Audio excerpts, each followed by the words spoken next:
sekalian, Kepala Bapeda, Kepala Biro Tapeng Kesra, termasuk beberapa opini terkait teman-teman awak media yang sama-sama kita sayangi.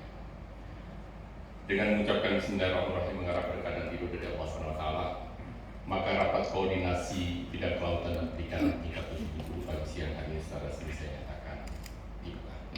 Alhamdulillah. Selanjutnya sekalian saya buka dulu dengan sebuah pantun. Jangan pernah berhitung dengan apa yang pernah kita berikan. Pade. Pade. Agar hidup ini tenang penuh berkah. Pade. Bersama pemangku kepentingan bidang kelautan dan perikanan, mari kita wujudkan kemajuan daerah kita. Pade. Amin. Poin yang pertama sekalian, saya melihat dan memang fakta di lapangan termasuk outcome yang ada dalam bentuk evaluasi kinerja. Sektor kelautan dan perikanan itu datar-datar saja, bergerak datar-datar saja. Nah, saya kira ini menjadi sebuah komitmen bagi Bapak Ibu sekalian untuk bagaimana membuat lompatan. Bagaimana caranya? Kita harus lihat petakan dulu. Ini memang harus konsepsi seperti ini harus ada di kepala dinas, diikuti kepala dinas kabupaten kota. Jadi tidak hanya sekedar bertemu rutin tahunan, melaksanakan program dari pusat, nyusun DPA RKA terus bikin program. Dikit-dikit ngeluh kurang anggaran. Yang terjadi itu potretnya seperti itu. Nah, sekarang coba kita buat konsepsi baru. Sektor kelautan perikanan itu sekalian dibelah dulu dua. Perikanan tangkap, budidaya. Tangkap, budidaya. Ini klasternya seperti itu, mudah-mudahan saya tidak salah. Biar kelihatan nanti kita ini mau bergeraknya di mana. Kemudian yang kedua, konsepsi pikirkan lagi itu hulu hilir. Ya, hulu hilir. Pada sektor hulu tentu tadi tangkap apa budidaya. Hilirnya pemasaran, industri pengolahan. Supporting sistemnya siapa? Perbankan, investasi. Dan sekarang ini sekalian, kamu berpikir tingkat provinsi Bengkulu di masa kepemimpinan saya bersama gubernur ini apa yang harus saya tonjolkan? Sehingga rutinitas itu biarlah, silakan sekretaris dengan kabit-kabit aja ngerjakan. Tapi lompatan saya sebagai kepala dinas harus jelas. Frame besarnya di situ berdirinya. Nah, mulai kita lihat hulunya. Apa yang pacak diangkat dalam bentuk tadi? Yang ketiga dulu, tiga ini. Setelah tadi selain tangkap, budidaya, hulu, hilir. Siapa yang akan menerima manfaat langsung? Petani perikanan, nelayan. Kan itu jadinya. Yang kedua apa? Daerah, kemajuan daerah. Kamu kan begitu sekalian. Ini dipetakan di kertas. Oh iya, apa yang bisa dibungkus? Nah, baru kamu udah tahu semua masalah perikanan.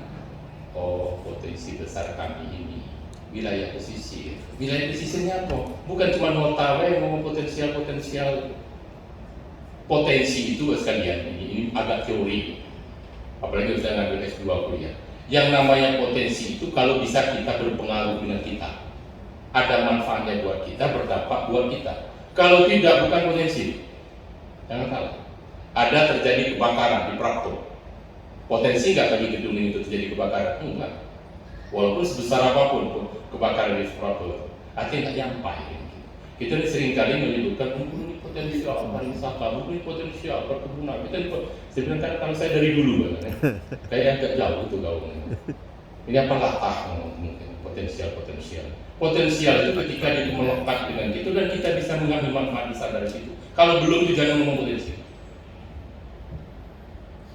Nah, kita lihat. Oh ya, potensi pesisir. Satu-satunya yang bisa berdampak dengan perikanan petani, perikanan dan nelayan dan pemerintah daerah itu sekali. Berpikir besarnya dulu. Tambak. Nah, maksud saya ini harus digarap dalam bentuk skema besar. Harus paling ngotot kepala dinas perikanan itu harus jelas zonasi untuk tambak dulu. Dia yang ngotot, bukan diajak-ajak orang. Itu cara bekerjanya. Pasti akan ada hasilnya betul. Ini kompetensi saya, ini kewenangan saya pastikan harus ada masuk semua dalam RPRW kabupaten kota di provinsi bahwa saya pastikan di zaman saya jelas zonasi ruang terkait dengan pemanfaatan tambahan dan jelas nilai kuantifikasi potensi itu apa ya.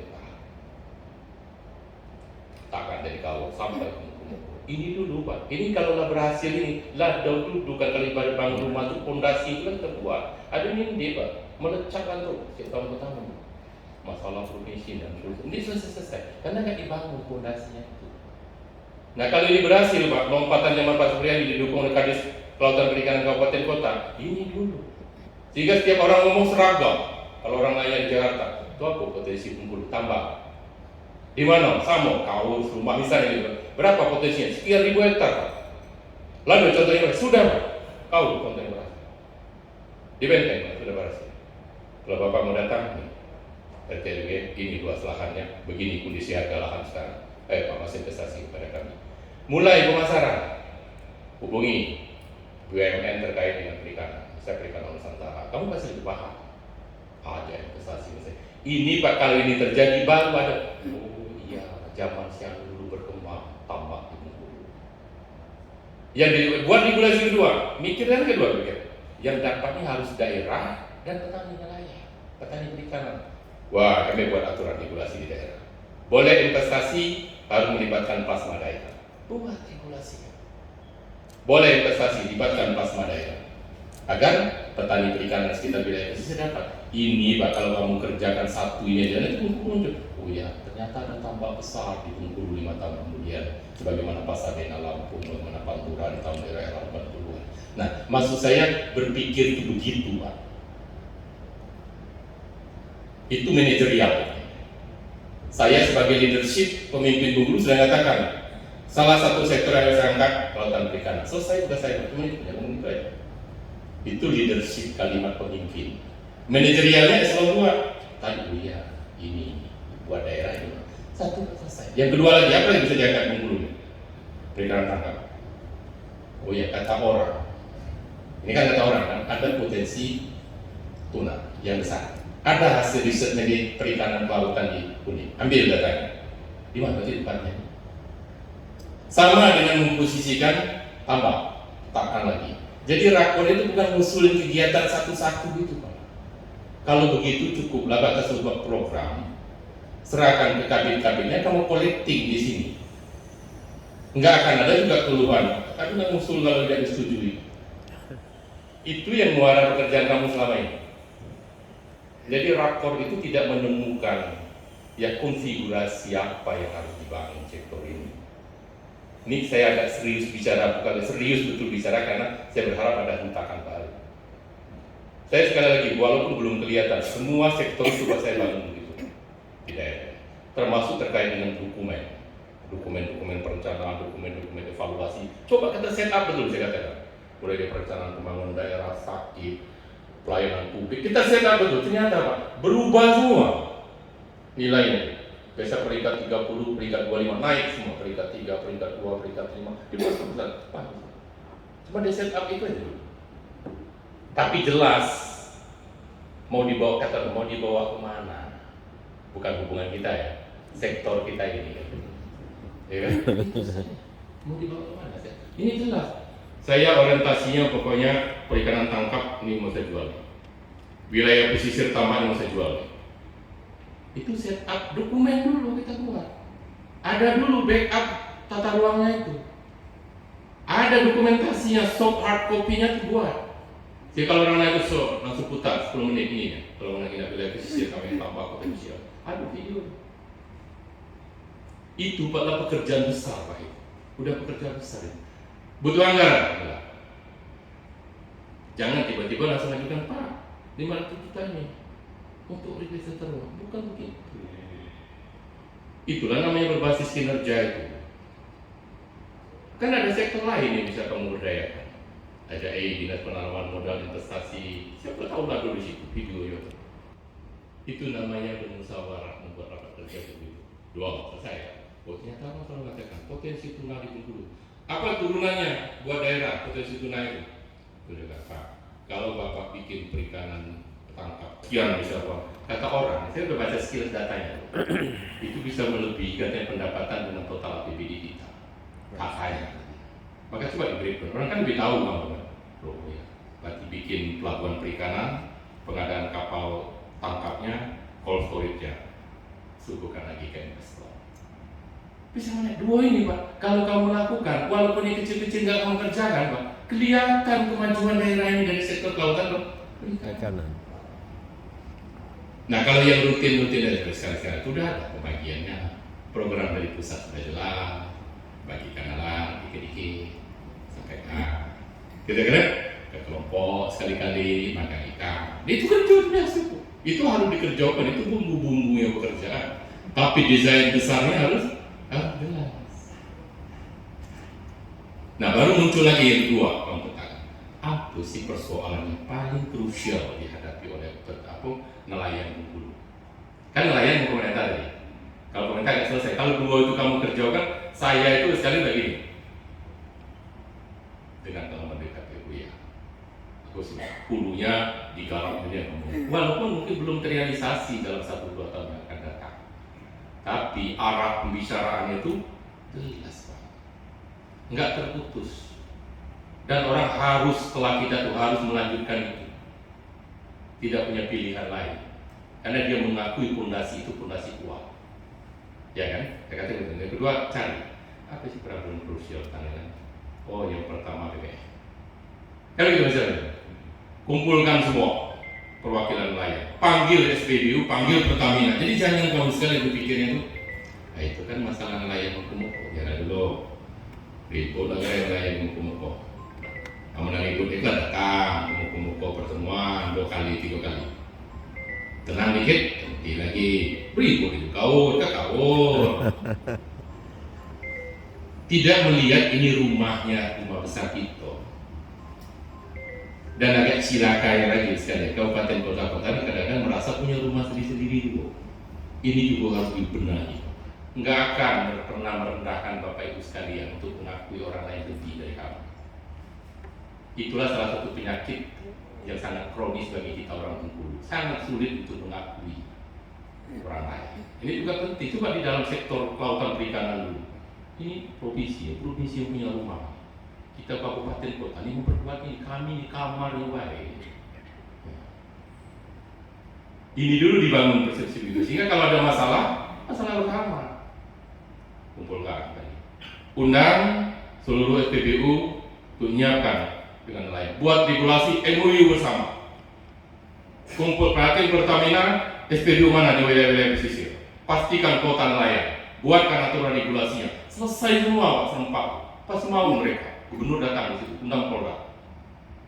Selesai satu persoalan besar. Orang bertanya, oh iya beda ya zaman kepala dinas ini itu gerakannya itu. Terasa betul kami itu dipayungi. Turun dia dengan kebijakan-kebijakannya itu. Selesai. Ini contoh bekerja itu gitu. Selesai problemnya. Baru kamu problem apa lagi?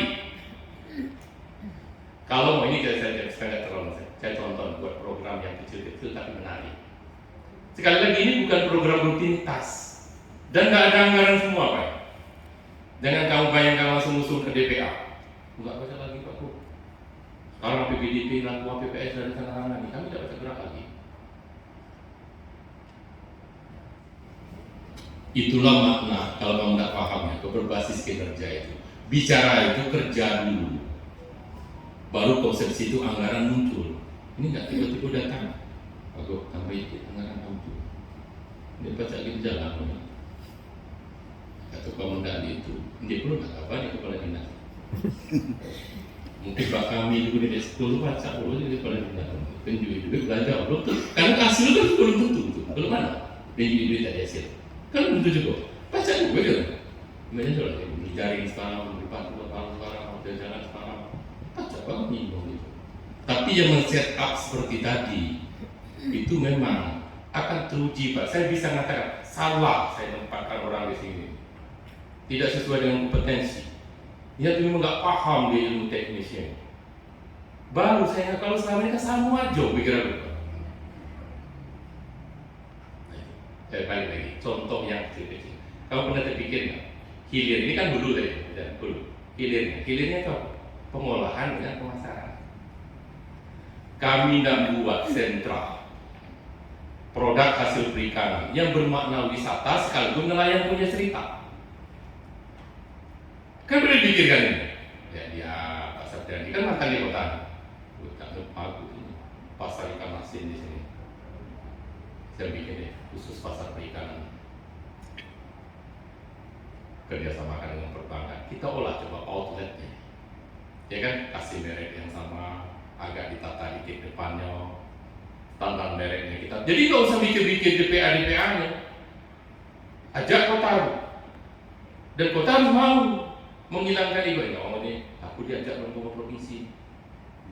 Nah ini penyakitnya itu kita dulu. Dan ambil masuk betul. Coba kalau betul sini. Kalau orang datang ke Bengkulu, pajak itu aja, nginap tempat pusat oleh-oleh kami, khusus hasil perikanan, pusat ikan asin Bengkulu. Nah ini kita sentuh. Ajak perindustrian perdagangan dan kesehatan, kamu buat dia standar ini. Sehingga di situ ajak perbankan bisa bayar secara kiris dan sebagainya. Ya, ajak lagi bank yang lain, mungkin ajak lagi siapa untuk sponsorshipnya, buatkan merek yang sama, buat lambang kamu gitu. Ada merek sama-sama. Beri depan itu. Pusat ikan asin Bengkulu. Malam-malam tinggal dikit. Lihat kan. Tata lagi, bikin kantong kemasannya tuh. Ada bunga rafflesianya. Ini bagus kan? Cetak dulu sedikit. Tempelin lembaga mana yang cetak. Kalau dia sudah merasa itu punya nilai tambah dengan usahanya, baru dia cetak sendiri. Kalau kamu suruh sekarang kamu mau, jadilah tadi plastik. Pun. Dia belum mengerti added value, nah kalau istilah Pak Zulkarnain, kalau istilah manajemen. Kan kamu paham ya, ini dah tambah, dia praktek mana waktu kita tambah. Begitu, supaya ada nilai tambah dari pengolahan itu dengan cara packaging. Tapi tadi langsung, ini nggak dikumpulkan pelatihan buat packaging. Ada satu DPA 100 juta, habis, selesai, nggak ada yang buat kotaknya. Yang pelatihan tidak perlu pahamnya, selesai kan? Coba kalau buat langsung kotak yang tunjuk contohnya, kamu pada anak kamu ya, dia langsung bisa dihargai orang lagi setengah. Daerah kita lagi dikenal nenteng orang tuh dari daerah ini kan. Nah, pasar ikan asin Bengkulu, mereka besar itu. Ya, nama ibu siapa gitu kan? Itu benar itu datang begitu sekalian. Nah ini tugasnya Pak Andi ini mendesain desain ini, karena saya mempunyai cerita mengenai ikan. Ini sektor hilirnya. Ya baru kalau dari gula lagi, apalagi pengolahan, apalagi. Saya kira sekalian pasti lebih rinci ketimbang saya. Makanya dibutuhkan orang ilmu teknis itu kan gitu. Baru sekalian kalau memang orang isu perikanan baru nyebut kata per itu langsung per. Kalau dia itu tuh, karena apa? Ya substansi disebut kan. Kan gitu sekarang. Itu bedanya orang ilmu teknik kayak saya menyebut vaksinasi ternak, saya langsung kan itu bidang saya. Terkasong itu coba dia menyebut itu. Itulah membedakan kompetensi ilmu keahlian sesuai dengan bidang yang bukan. Nah maksud saya pasti Bapak Ibu sekalian ini lebih tinggi sensitivitasnya itu untuk sektor ini. Nah maksud saya kali pagi seperti itu rapat koordinasi itu. Memetakan potensi dan beliau sebut tadi kalimat itu sudah benar di depan sana. Kami ingin memetakan potensi begini mempertemukan bukan sehingga nanti untuk kemajuan daerah. Itu kalimat besarnya sudah dapat. Nah tinggal sekali lagi mengeksekusinya itu apa? Nah maksud saya sampai akhir tahun nanti mulai harus ada. Dan kalau bekerja begitu Pak, nggak ada rasa nganggur. Bukti kan? Nggak akan ada rasa, karena ada tantangannya, ada yang harus kita kerjakan, jadi berkembang terus. Tapi kalau kamu bekerja base-nya KKADDA, berhenti terus pasti. Lah base data triwulan 3 berarti. Ya, ini contoh. Apalagi ini di DPA. Ada DPA-nya bikinnya dulu. Bahwa triwulan bersama. Ini pendahara. Lah belajar kan itu. Udah enggak.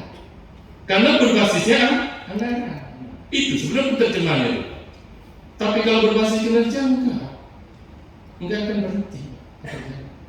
Tapi memang dibutuhkan sebuah rutinitas. Tadi perjalanan di dalam daerah. Ini tidak bisa tidak, harus tersedia tidak terbatas. Yang begitu yang kamu buat. Dengan modal itu saja, Pak, gerak gitu misalnya. Gerak gitu. Baru nanti bicara lagi perikanan budidaya, mungkin kayak di selatan ada tambah potensial ikan kolam air gerak, di Curug Kepahang juga begitu. Kan gitu misalnya, itu turunannya lagi, kamu lihat lagi apa lagi sih? Apa lagi ini? Terus didesain lagi misalnya tadi yang kita tahu, mengkampanyekan gemar makan ikan. Coba dirumuskan kira-kira apa sih yang lebih real. Karena saya itu juga belum ketemu, Pak. Kamu cuma gini, cara terakhir. Kegiatan diversifikasi pangan, Pak Zul ini paham itu dari tahun 1995. Diversifikasi pangan. Ada kan? Orang mereka kasih tahu bahkan sampai hari ini ada beda nggak dengan tahun 2020? Nggak ada. Dari tahun 90 yang lalu, sejak program diversifikasi pangan dulu sampai sekarang tahun 2022, artinya sudah 22 tahun. Ada bedanya nggak? Enggak. Untuk daerah kita, saya masih melihat tadi Padaran, Lomba, masih posisinya begitu. Belum menjadi sebuah habit, belum menjadi sebuah identitas. Salahnya siapa? Semua awal.